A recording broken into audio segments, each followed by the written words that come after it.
Welcome everyone. Bo Bruskern here, co-founder and CEO of Lend It FinTech.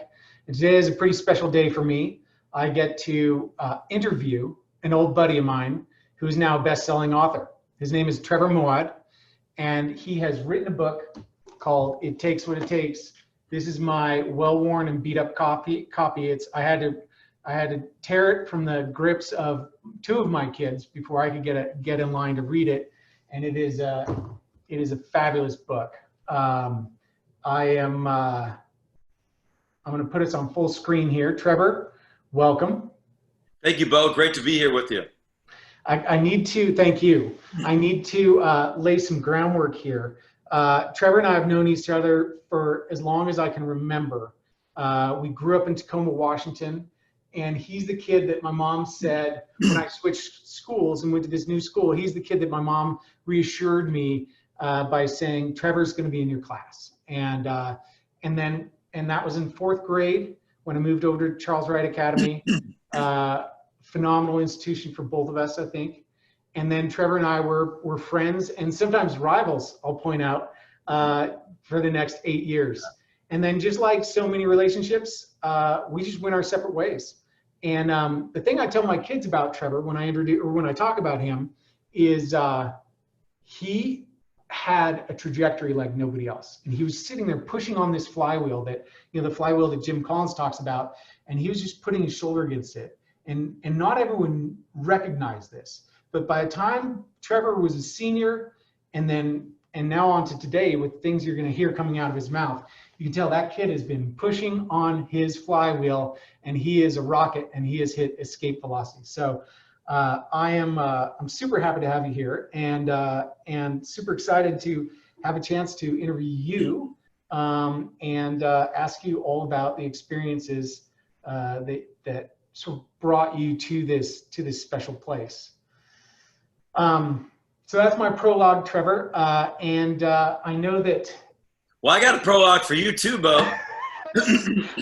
Come on, I'm not sure that I'll let you keep going, but I'll eventually get to the legend of Bo Bruskern. We got to let the people know. I mean, you got thousands in your community. You got a lot of people listening every week, every day. So they need to know a little bit more about the legend. But I'll let you keep going until the conch is passed. I'm going to hold that conch for as long as I can. I'll let you talk about your prologue, but I want you to talk about the prologue that you put in your book right out of the gates. After the forward from Russell Wilson, you step into territory that I would characterize as nothing short of just very vulnerable. And my question for you is was it hard to write that prologue? And for the audience, I'm sure a lot of the audience doesn't know that a lot about the prologue and sort of what you've written in that, but you covered your divorce and the sort of moment that you realized that you were going to have to get a divorce. So back to my question, was that difficult to write? Well, one of the interesting thing I think when you write a book, for years, as I know we'll go into, I've lived in kind of a covert world of sports and U.S. Army Special Operations Command, and where you're advising and you're working in this really weird industry of mental conditioning, sports psychology, which is different than business psychology. And people like Jim Collins and Tony Robbins and those things, you're very much behind the scenes in support of a lot of people. So I was pushed maybe 4 years ago by Maria Shriver, President Kennedy's niece, who came out, called me, wanted to come meet with me in Scottsdale. I met with her in Southern California and really challenged me, to take my voice to a bigger audience. And I wasn't doing social media. I didn't need to do any of that stuff. I had a really small population. And so, I met her, her editor, and talked to some of these people. And then I didn't really know if I wanted to do a book. And then sort of the perfect opportunity came. Somebody had read a piece on my dad and myself in the San Francisco Chronicle, a really small one, kind of connected to Russell Wilson. And it was the same person who had just finished Shoe Dog by Phil Knight. And she was leaving Simon Schuster and going to HarperCollins. And so she kind of done her diligence, and I wasn't, hadn't written a book yet, and she was really surprised. And in the sports world, when you work for the people I work for, if you write a book, your career's over, because you know too much. And so it would seem like most of the things you would write about would be the kind of things that you're not going to be trusted anymore. So I had already decided, after Maria and some other reasons, to make this transition into business, into a broader audience, into education. Russell and I have been talking about it for years. Russell Wilson, the Seahawks quarterback. So when I started meeting, I got an email. This is great, Bo. I got an email, and it came from HarperCollins. And the first thing I thought was it was high school buddies screwing with me. And so I called like Kurt Parker and some of our friends and said, "How did you come up with the HarperCollins.org email?" And they're like, "Well, what are you talking about, man? We're 44 years old. We wouldn't do that stuff anymore." And I was like, "We're all 44, and we would all still do that stuff." And literally it wasn't them. So I was like, "Oh, this is real." And then I went to San Francisco and I did all the meetings and started the process of the book. But one of the things that when you're going through it is they want you to portray yourself as a superhero.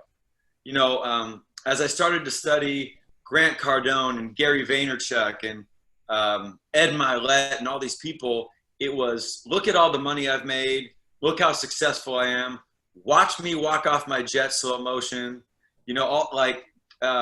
And that is part of what you have to do. And because of my success, because of my greatness, if you follow me and pay $9.99 a month, then you'll have the same type of success. Well, that's not how it is at all in the world that I live in.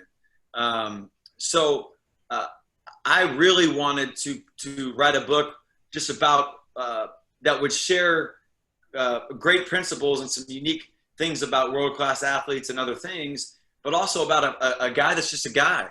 And I wanted to be vulnerable. I just wanted to be me. And I'm not a Navy SEAL. I have a lot of challenges, a lot of problems. I've done some things at a high level and a lot of things at a lot lower than a high level. And so as the ghostwriter and I started working, it was just a Q&A, and I wrote a lot of the book. I mean, the expository essays and going back to the way, the one thing both Charles Wright and Occidental College were really good at teaching you how to write. So I knew how to write. I was going to need a lot of refining by the ghostwriter. And so the first thing that kind of came into my mind was the divorce. It was the most difficult thing in my life. And it wasn't something that happened, out of idiocy. It had nothing to do with infidelity or mistakes from that perspective, but it had, a different level of mistakes, disconnection, travel, and so I wanted to write an event where all these athletes that I'm hired to work with, I'm at these huge moments, but everything's going well for them, and I'm the one falling apart.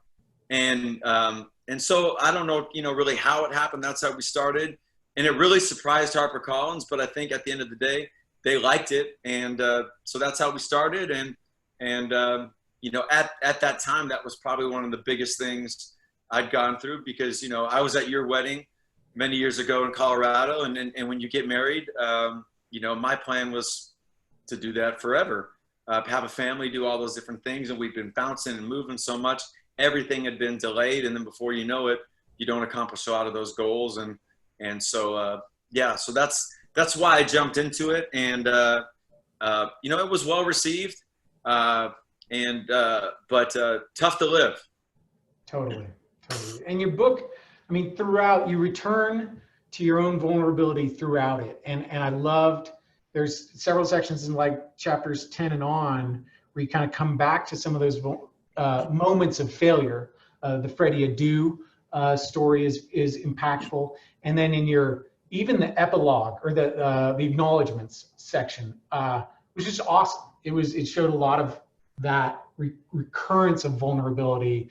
And I think that is part of what defines a great leader today, is the ability to lead through vulnerability. I want to move on to what I think is the prophetic timing of your book. On page 6, you write, "That's why I wrote this book. You don't need to be an elite athlete to train your mind like one. You simply need to have challenges that must be overcome. And guess what? And you go on, guess what? We are all facing monstrous challenges. I mean, the economy's frozen, 30% unemployment or heading that way. I mean, it's a wreck out there.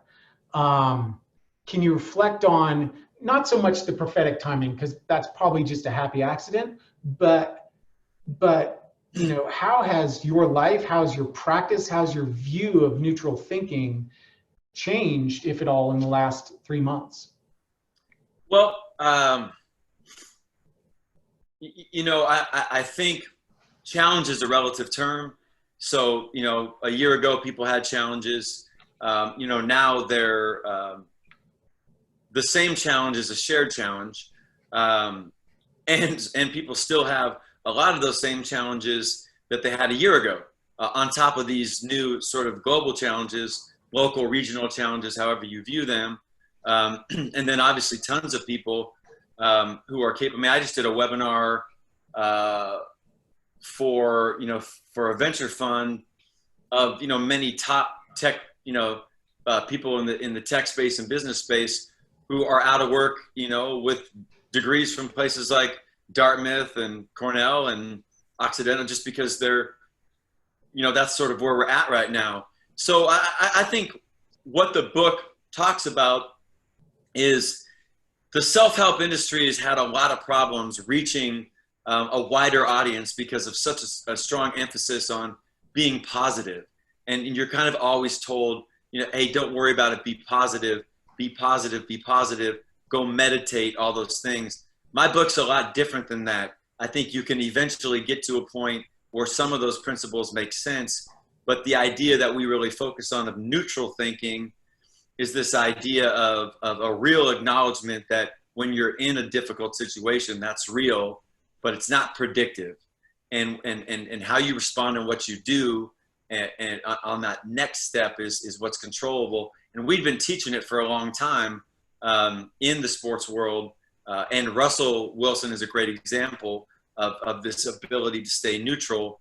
And I think the timing of that, particularly, I think the book sold over 30,000 copies and was a Wall Street Journal bestseller, as you said, but it literally only came out a month, then all this happened. So I still think there's, I think it will hit again as some people start to understand, because getting to neutral psychologically, I'm sure as we'll talk about the remainder at different points down the time, is going to be a lot easier than getting to a positive space. And then I think learning how to minimize the negative is going to be more practical than trying to be more positive, like you talked about with 30% unemployment. You know, on top of just, you know, I was talking to a friend of mine in the SEAL community. You feel like you're in deployment. You feel like you're in Afghanistan. You know, if you're deployed, you know, in a forward-facing, you know, downrange unit, you like, they tell you when you can go out. They tell you when you can walk. They tell you when you can go to a store. I mean, you're not free. And I think for the last 3 months, a lot of people felt that way. I hope we unwind slowly and strategically. Seems like people are just kind of going crazy right now, which is disappointing. But, you know, it's felt like we've been kind of sort of locked in military barracks. And also potentially just bathing in negativity.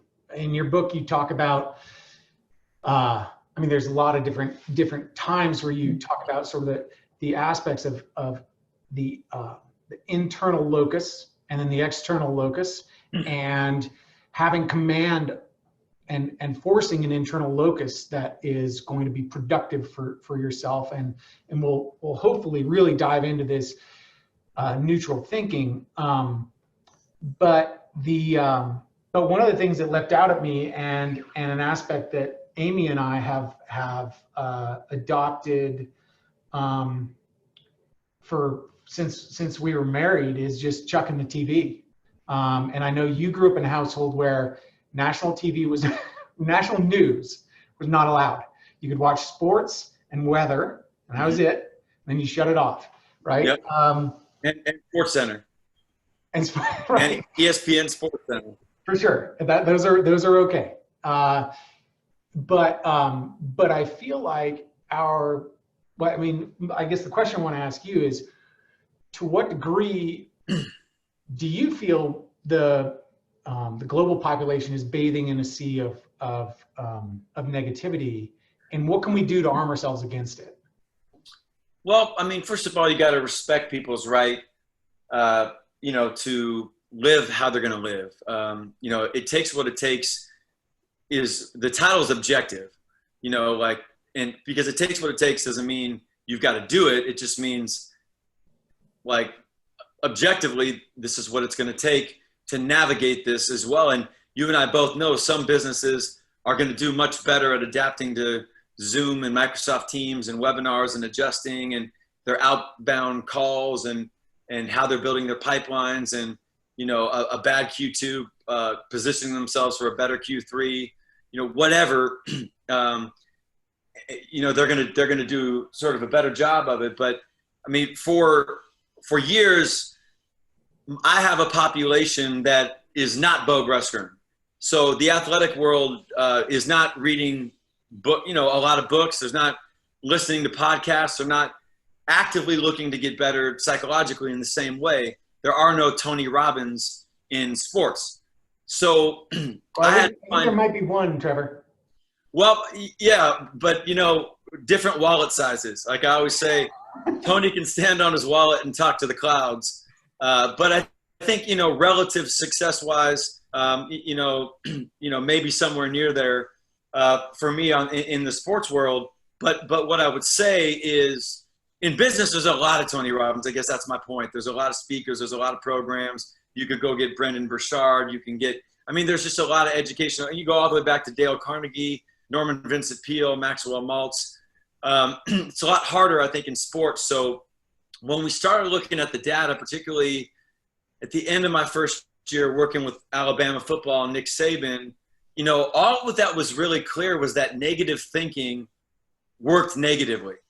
And the data was, somewhere between 83% from the Mayo Clinic and above. And the Cleveland Clinic, Harvard, Georgetown, but that negativity was, a multiple of 4 to 7 times more powerful than positivity. And so as you start to understand that, then you say, all right, the reduction of negativity, if the data around positive thinking is anecdotal, is really where we got to win. And is it the inside thoughts? I thought so for a while, but once I started to realize the outside language and the internal consumption is really where negativity is most readily sneaks in, and sometimes through our own unconscious incompetence. So I think from that perspective, we, how are we going to teach that? Well, so when we realize when I say something out loud, it's 10 times more powerful than when I think it. And if it's negative, it's a multiple of 4 to 7 times more powerful than positivity. Then you start to learn that the externalization of negative thoughts, we can't make it. My son's never going to be this. I can't fix this relationship. Is our country ever going to come out of this? Will the president just stop tweeting? Whatever the circumstances is, as we start to externalize, we're increasing the probability by 70 times that what we don't want to have happen will happen. And then as negativity fills us, we lose our creativity by about 18%, according to recent studies out of Georgetown. Our decision-making can drop by almost 40%. Our willingness to make a decision, we start to panic. We're not as confident making decisions as we're filled up with negativity. And then there's a lot of physiological elements, not feeling well, exacerbating illnesses, taking a bad situation, making it worse. And this isn't right or wrong. It's just hard wiring. The book was really designed. If you read the book, it just proves the power of negativity, that negativity works and it doesn't help you. And, even the biggest jerk listening to this, biggest cynical person, male or female, they can't in good conscience say, you know what, Bo, the more stupid things I say about myself, the more dumb things I say about my business and my employees, the more terrible things I watch that terrify me about my future and my health, I'll tell you what, that really allows me to take it to the next level in financial services. You know, that's just not true.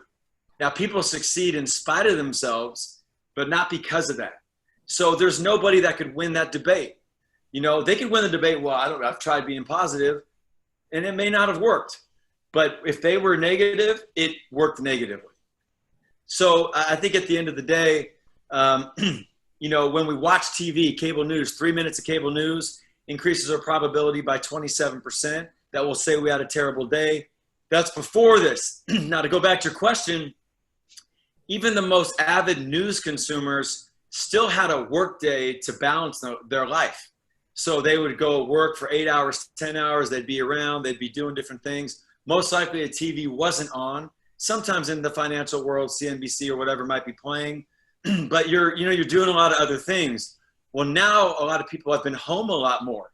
So instead of having that life balance where they're interacting with other people, that TV might be on 3 times as much.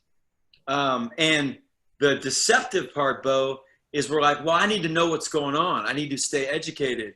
Well, how educated do you need to be? You know, I'm an advisor for the LA Clippers out here. They give us great emails that tell, you know, this is what you need to know in LA. This is the social distancing rules. These are how many people that are dealing with. These are how many people that have recovered. These are the places you got to be careful of. This is what you do when you walk into a store. And then that's all I need to know.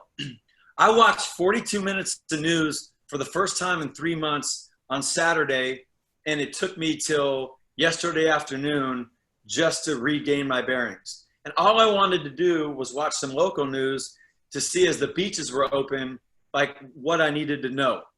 But I caught all the other things, you know, even in the local news, and it's just the reality. So I think my dad was onto something, that negativity was a real problem. And he just didn't want me consuming it. I wouldn't let me listen to country music either, which was pretty funny. But that's, I think, the thing. Your population, you just need to be careful of it. You know, and if it's your sole source of entertainment, the power of negativity has significant consequences. Well, what if I need to vent? Well, there's no science that says venting helps you. You know, so if you strategically talk to different people about how are we going to get through this, we're in a difficult place. Neutrally, this is the truth. What are we going to do to get ourselves forward? We might not have a vaccine until X time. What can we do? And watching the NBA navigate, it's been incredible. You know, how they've learned and how they've studied and how they've watched. And then ultimately they'll have a testing protocol, which every player will be tested every day or every other day. So if somebody has a problem, they can isolate them right away, but everybody else has been tested and the rest of the team can stay functional. And sitting and learning so much, they've done a great job. Now they have a great leader in Adam Silver, who's smart, you know, but they've got $2 billion on the line, you know, so you can't just go out and do it. You got to be neutral. You got to be strategic. So anyways, I think that's a little bit of the power of negativity. People just need to be careful of it, you know, or overcome it. Which is challenging to do, and you cover that in your book. It was stunning how someone so practiced at staying neutral and knowing all the right things to do could be overcome in 26 and a half days. Yep. By not a diet, but sort of a binge on I won't even say negativity. It was just sort of like normal stuff. You binged on normal stuff for 26 days and it nearly killed you. Yeah. And it was really a lot of it because I think the divorce, the country music, the new country, which has kind of different melodies. A lot of those guys are my friends, Bo. I mean, I lived in the South half my life, and you know, just made you so sad. I mean, I'm looking back, you know, thinking of girls you and I grew up with, and like, I wonder if that, you know, like I can't see forward, I could only see backwards. Yeah. And that's the power of negativity. It's like a car, you put the emergency brake on, you can go backwards still normal with speed, try to go forward, you don't go anywhere. And that's just, that's what I've learned, and our players really buy into it. There's so many examples of negativity getting in the way of teams and successes and business, and if people could just be less negative and they never were more positive, I think it would change a lot of people's lives. And that's sort of the magic that you have developed. I was going to say discovered. I don't know what it is, but you're preaching a very different gospel than your father, who, for the audience's benefit, Bob Moawad was a legend in his time. And Trevor, in your book, I think you said he was legendary in the Pacific Northwest. Man, he was bigger than just Tacoma. Yeah. We know that for sure. Well, for sure. Just a brilliant man, and who practiced what he preached. And I loved in your, I believe it's your final chapter, your sort of realization of how that impacted him very personally when he was overcoming his cancer, and living with it for 7 times as long as the doctor said he would, right? So we're all captains of a team, right? Could be a team of one, could be a team of a family, could be a team of a company, or we're members of teams, and we're all members of various different teams. So I think one of the big challenges that I have is really around this self-awareness piece. And going back a little bit to Jim Collins, where he states very clearly, you gotta face the brutal facts. And I think that's a part of neutral thinking that may be one of the biggest challenges is, in order to have a neutral mind, one must actually understand the position they're in, right? And then you describe a couple of things in athletics. It's maybe a little easier because, Russell knew he threw an interception when the wrong team caught the ball, right? That's very clear. In life, I think it's a little bit less so. So can you crack that open for me a little bit and help me understand sort of what it's like or what sort of state of mind I need to get in to put things in perspective the way a neutral thinker might? Well, I think at the end of the day, it's ultimately trying to minimize bias, when an event happens in your life. And so I think sports are easier relative to bias, Bo. I think that's true. But there's still a lot of people that throw interceptions that will come up with 80 reasons why that happened that had nothing to do with them. Even though, and I think that's where neutral is going to the truth. The truth is I threw an interception. Okay, now why? Now, when I look at why, I was leaning backwards. My timing was off. He ran the wrong route. It didn't come off my, and I think it's the same thing in life. I go through a divorce. Okay, that's the reality, and it's going to be a long period of time. Well, why? Well, does it mean because I suck at being with people? No. Do I get dramatic? Because the relationship frayed, because the communication broke down, because the emotional connection changed, because I didn't balance the traveling well enough. When I had free time, I didn't spend it right. And then you just break it down into subcomponents. Then as you do that, you can look at it and say, but if I do spend it right, and I do, make more time, and engage more emotionally by creating less stimuli, and I do these things, then my next outcome could be different if I modify the process rather than this doomsday, I'm doomed to ever meet somebody, or, and I think that the idea of neutral is what's the truth. So the truth now and the truth tomorrow could be very different, but the truth now is the truth now. And so I think that that's what people have to understand. and then really focus on like, what's the next behavior? I know in our new business, you know, where we can make 10 calls to get 1 or 2 deals, we've got to make 60 calls. And I know that, you know, so much of business is relationships, and it feels different, but I also know that there's upside.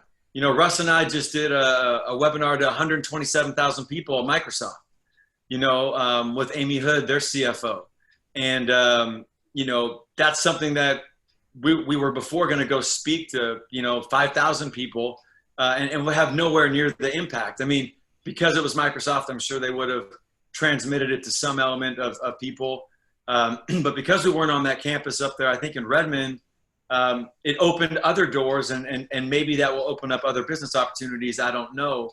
But, you know, virtual, I think it's going to have some exciting, you know, opportunities. I mean, I've got a dress shirt on right now and sweats, you know, and I'll finish up here and I'll go hike for a couple hours and come back and then do, you know, another 3 meetings and you know, rather than, you know, fly someplace and be there for, you know, do a 90-minute keynote or whatever. And, you know, and then I'm gone, but I only get to spend, you know, 90 minutes and I'm traveling all over the place. Like I'm excited about it. And, you know, if you build digital platforms and other things, which Limitless Minds, our company that is more B2C in the business world, which is a little different than Moawad Consulting, which is more about my sports relationships and advising.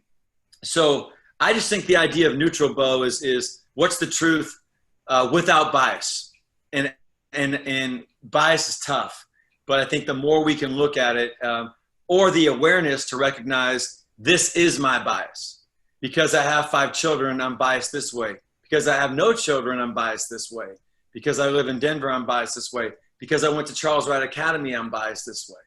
You know, and so, you know, and it's interesting how you introduced me. Well, I'll let you keep going on because I want to talk a little bit about that evolution because I think I learned a lot from it, from my own evolution. You know, particularly playing catch up with a lot of people from a young age. I mean, I definitely want to hear that. One question that you just reminded me of is, and this is something I talk about a lot with my corporate team, not my family so much, but with my company, is the scoreboard versus the process of putting points on the board and the activities that put points on the board. And in a normal cycle, in a normal world, I'm harping on the activities anyway, right? I'm saying, look, I'm taking this straight from Nick Saban. I mean, this is right out of his playbook, and it's something I learned from my professional coach. And it is get your eyes off the scoreboard and play the next play to the best of your ability. Now, in this time, the electricity of the scoreboard has been cut. There are no points. Nobody's scoring anything. And so it is like that. So how do you navigate that? I mean, you know, like, I mean, what, you know, obviously in that world, and I do some calls with traders. I don't do a lot of one-on-one stuff. But how do you navigate right now for you? Yeah. So for us, I mean, part of what we need to do is understand our points of differentiation. What makes Land It FinTech different than another community? Or in a lot of the way that people look at us, they'll look at us as an events company. We just put on big events. We go once a year to the Land It FinTech conference and learn a lot, make a lot of connections. It's great for business development and on and on. But that's not what defines us. What defines us is that we believe that we're representing, we're speaking for, and we're standing up for the community of people in financial services who drive innovation. And that's what differentiates us. And nobody else in our industry can really rightfully claim that, and we believe we can. So what does that mean for a salesperson?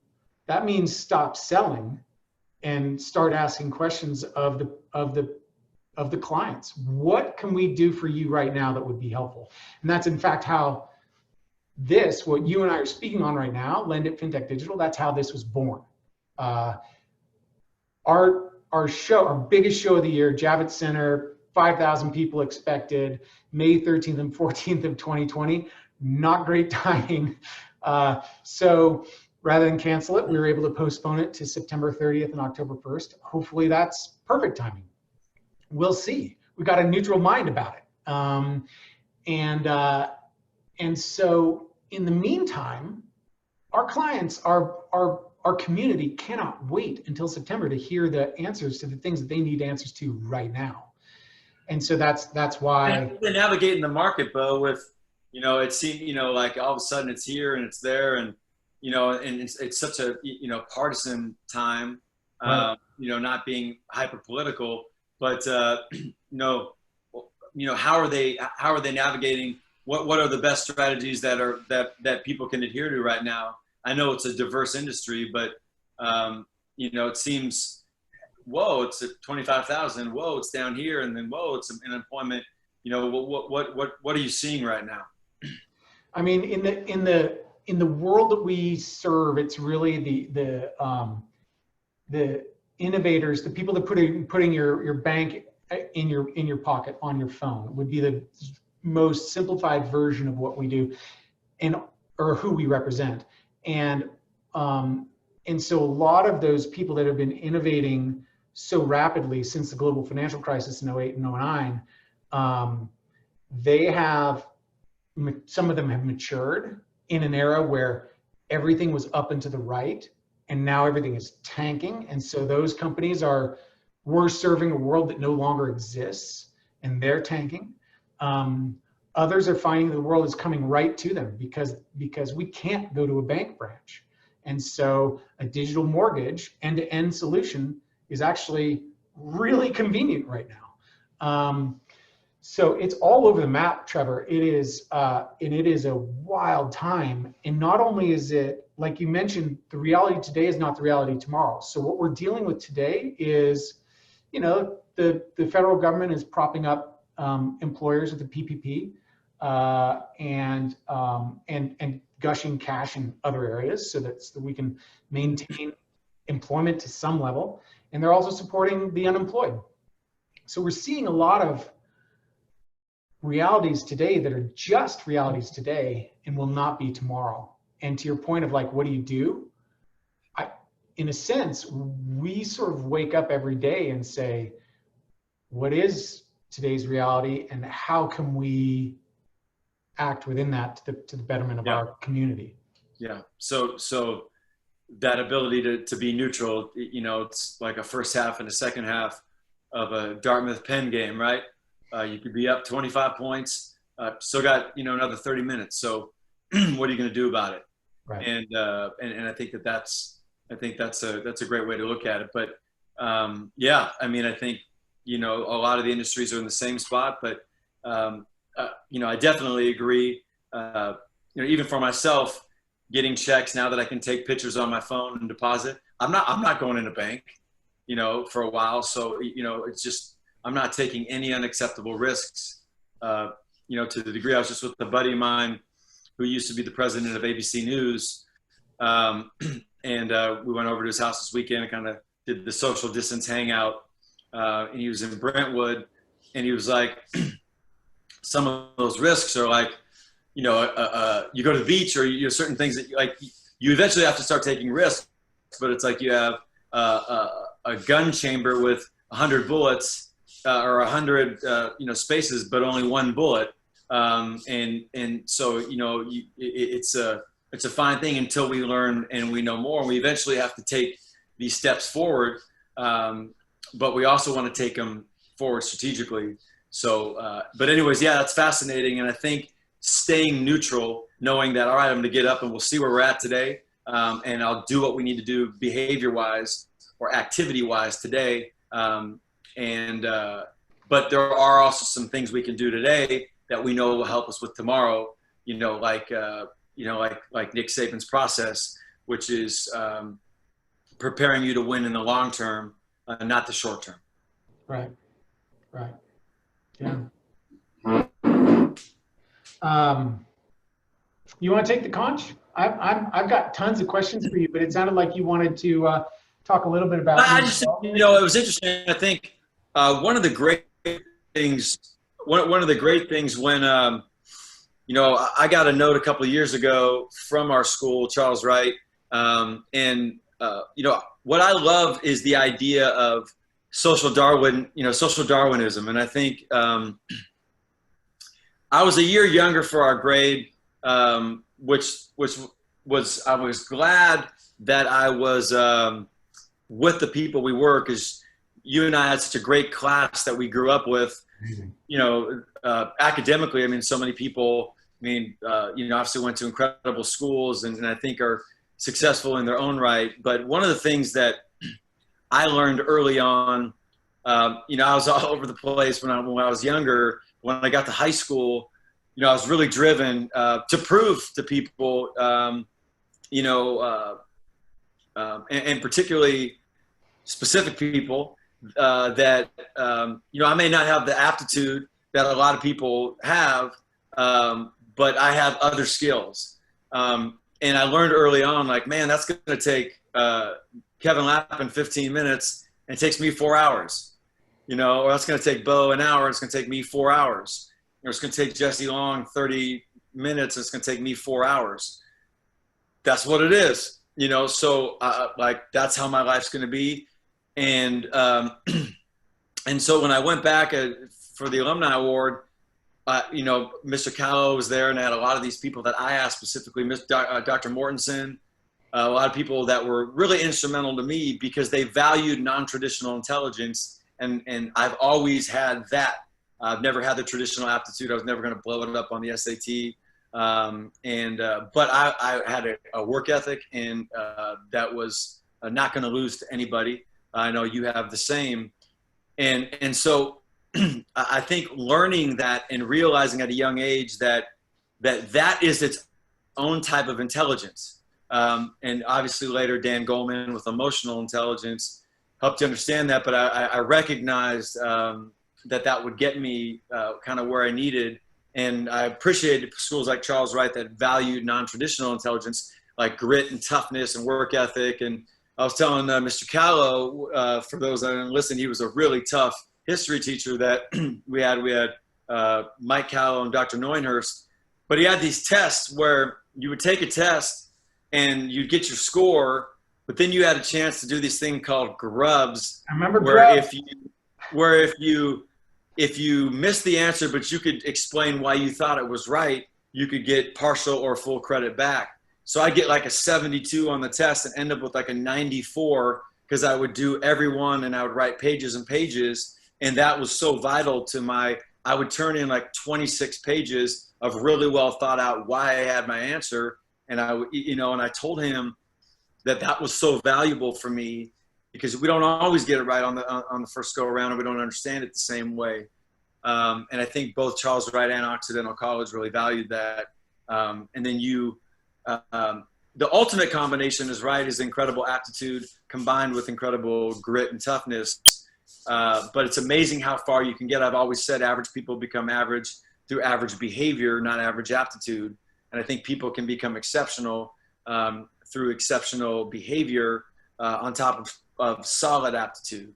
And so when I actually got that email about the Alumni Award, obviously I thought it was a low volume of people that year, but I forwarded it to my ex-wife and I said, I'm in some final 10 or something. She's like, no, you didn't read it. I said, what do you mean? She said, you won it.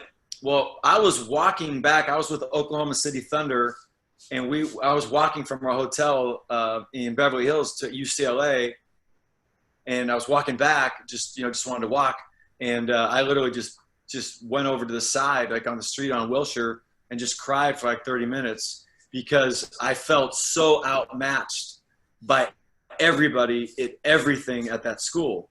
Because, and same with Occidental. I got to Occidental.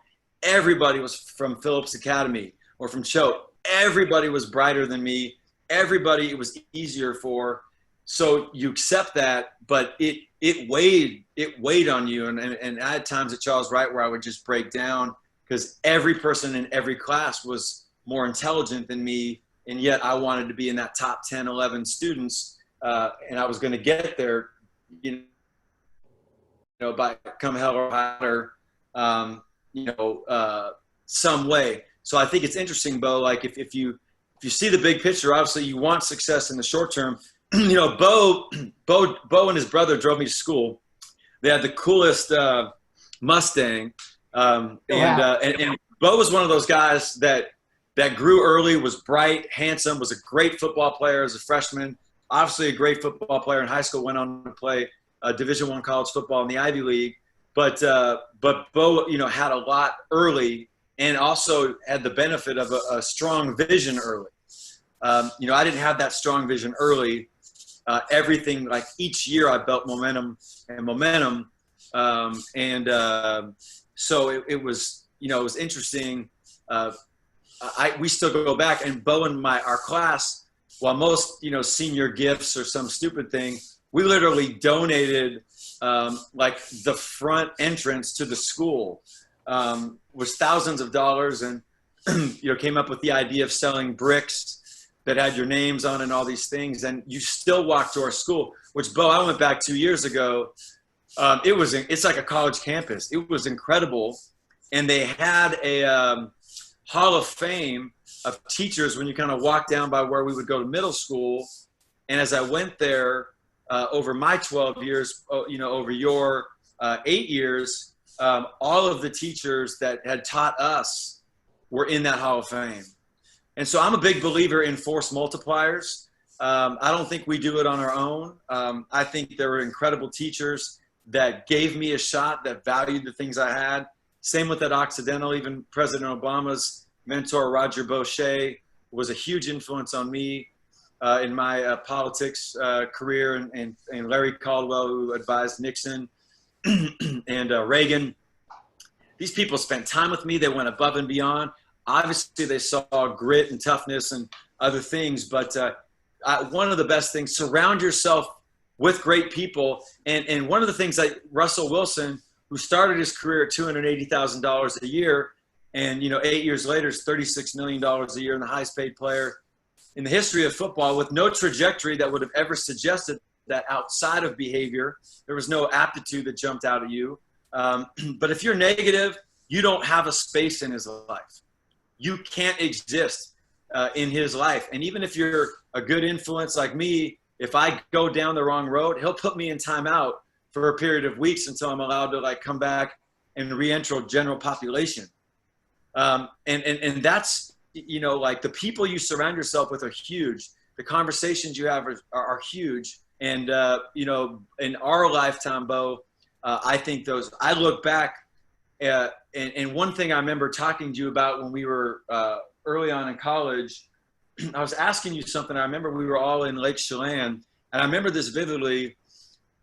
And I was talking do you ever miss kind of what happened? And you said, like our lives, you said, I've learned to look at it fondly, but I don't miss it. And I remember that really made sense to me. I was like, that's the best way. My brother stuck in 1986. I never look backwards. I appreciate what happened backwards, but I live forwards, and I want to be able to look back, and I look back at those times fondly, but I don't miss them at all. I love where I'm at now. There's some things I wish could be better, and other things that are great. I think that's the challenge for all of us. It's never going to be like it was 6 months ago, so forget about it. Things are different, and some of those things are going to be in good ways, and others of those things are going to be in more challenging ways. Eventually there'll be a vaccine and other things, but we hope. But I think, how can I live forward? How can I build the skills? What can I do right now? And for many, so I can make it to September 31st, 30th, and get to your event with the company in check. And don't devalue psychological pay. The best coaches and the best performers can pay their employees by caring, by all of a sudden on a Wednesday saying, take Wednesday off, spend the day. Some families are still struggling figuring out how to homeschool their kids.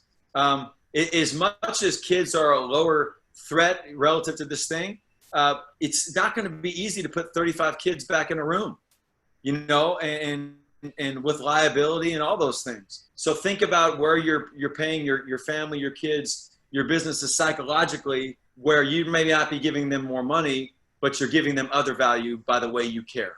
So, but anyways, yeah, Bo, I think we're grateful for the people that we grew up with, and we grew up in an incredible town. I never begrudged having money. I was thankful for it. I knew it wasn't mine, but I never tried to pretend I didn't have some. I just was grateful that I could go to a school like Oxy, and then do really well at Oxy with everybody else, you know, wearing their Sidwell Friends t-shirts, you know, having a skill set that maybe I didn't have. So, but I still beat their ass. And I think that's that competitiveness. Well, I got to tell you that your story about Oxy resonates with me for sure, because when I showed up as a freshman on the Dartmouth campus, I got my ass handed to me. I mean, those kids were light years ahead of me. I thought I was the big man on campus, and I got slayed. And it took me 10 years to get past that. I mean, I like literally had a complex about me that I just wasn't fit. And I think you went through that in high school, maybe. I went through that in college, and it took me deep into my early years of being a professional, you know, eventually being a venture capitalist in Silicon Valley, and on, all that great stuff. But I still had a complex about not being fit for the position that I was in. So what I think I came back to was the praising effort in myself, and praising effort in my kids, and in the people that I've managed or been responsible for, has been far more impactful than praising results. And it goes back to that. And doing it unconditionally. That's where I think my dad, you know, really helped me, because he would never care what I did. What he would want me to do is to have a skill set, almost like Ralph Macchio in Karate Kid. You're painting the fence and waxing on, waxing off. You're like, why am I doing this? And then all of a sudden you get in a fight, and now you can fight. Yeah. And I think that unconditional, like, all right, I'm in for a war here, but I can do this, you know. And I think you learn sometimes that through failure. College basketball was really tough for me, but college soccer was enjoyable. Music or college theater was great.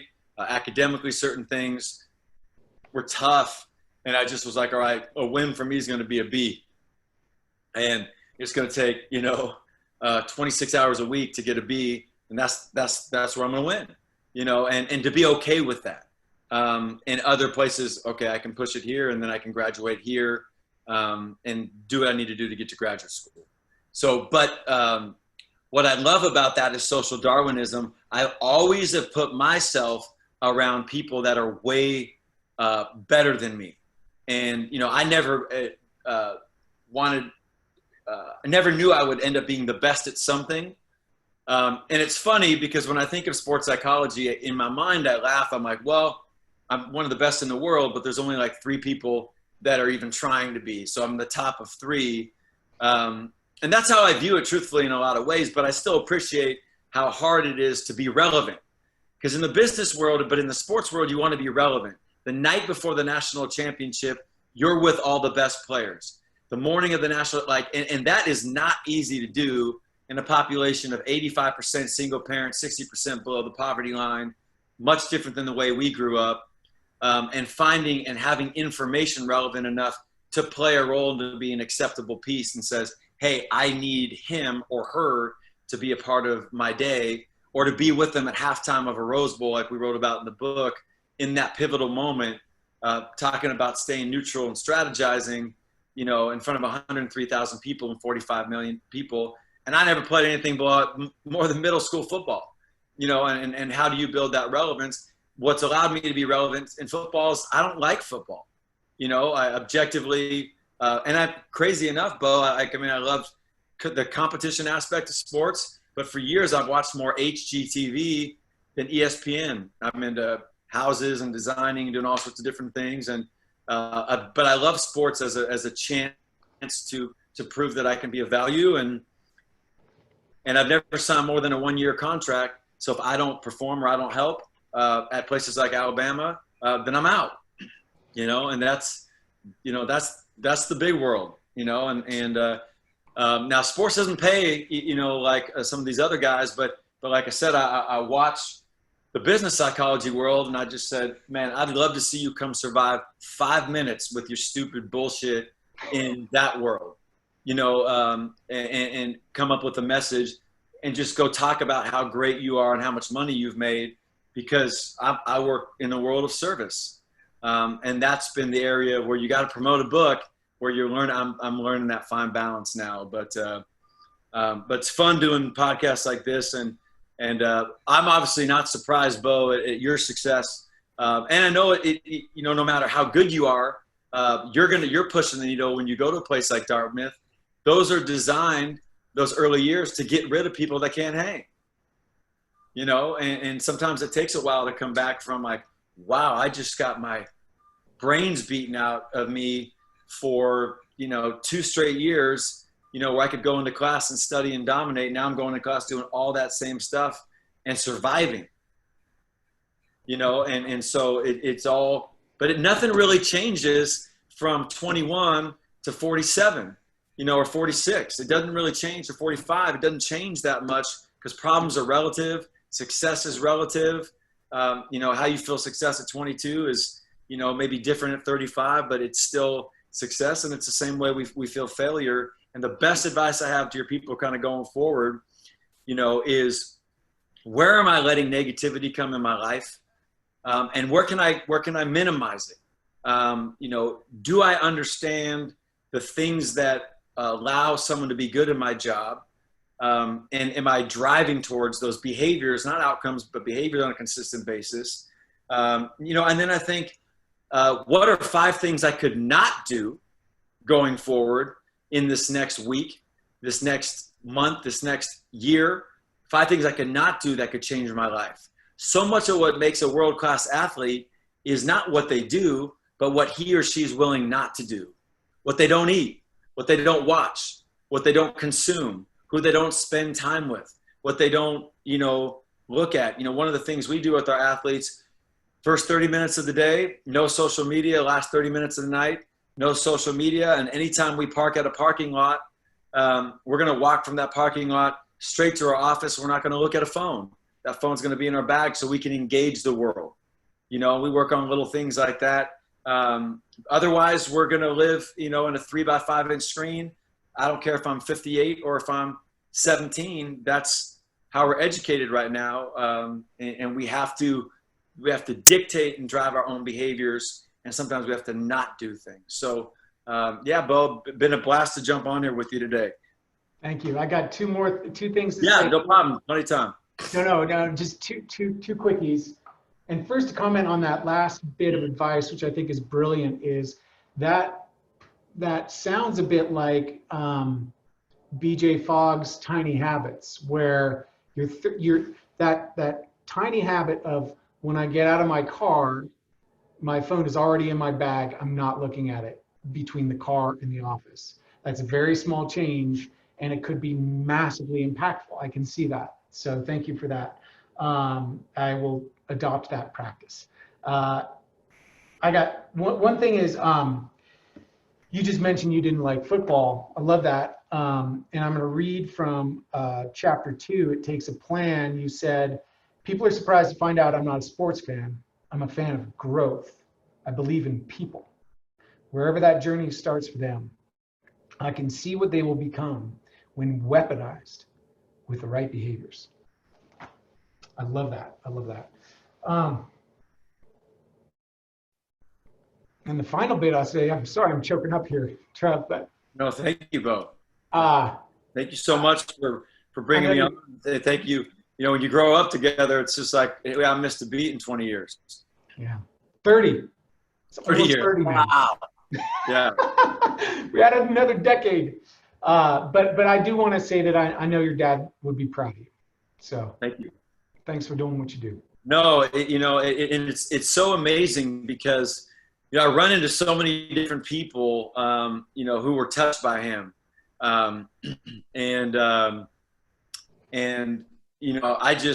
just like your dad, Mike Bruskern is Mike and Patty, just incredible people, but they were so engaged in our lives. They just were so engaged and just such great people. But I think I'm just, I'm grateful for like the person my dad was, and and the way he lived his life when it was great and when it was the furthest thing from that. So who we are speaks so loudly, nobody can hear a word we say. And I think that's the opportunity we have.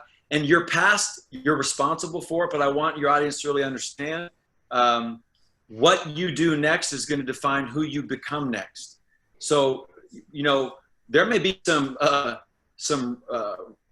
scars and some people that have been damaged by what we've done in our past. But if we're willing to make adaptations going forward, we could be different, and that's good or bad. Tiger Woods, working for IMG for all those years, when he got away from the things that made him Tiger, he just became another guy. When he got back to those things, the greatness came. So don't look at your past as an indictment. You are responsible for it, and you're accountable for it. But your future and your present are going to be based a lot more on what you do. And the minimization of negativity gives us the courage, I think, to move into that future more confidently. And so hopefully you'll embrace that. Bo, I love what you guys are doing. I think education is like lottery tickets. The more we have, the better chance we have to win. A lot of people obviously can succeed without it, but I'd rather have 1,000 lottery tickets than 10. And I think you guys are providing that for an important population. And we will get through this time. And I think where we're at 3 months later is already some steps. We know what we're dealing with. Now we just got to just to learn how to be a little bit more high functioning with kind of the things that we need to do to take the next step as a country. Dude, it's so great to spend an hour with you. Well, I just got a big, a really cool athlete out there in Denver. So as soon as I can fly, I'm going to be out there. I got a couple really good ones on a couple of the teams. So I'm going to see you soon, Bo, and let's stay in touch. Give my best to your whole family, okay? Thanks, bro. Great talking to you, man. Bye, brother. Love you, bud. Bye. Love you. We good? We're good.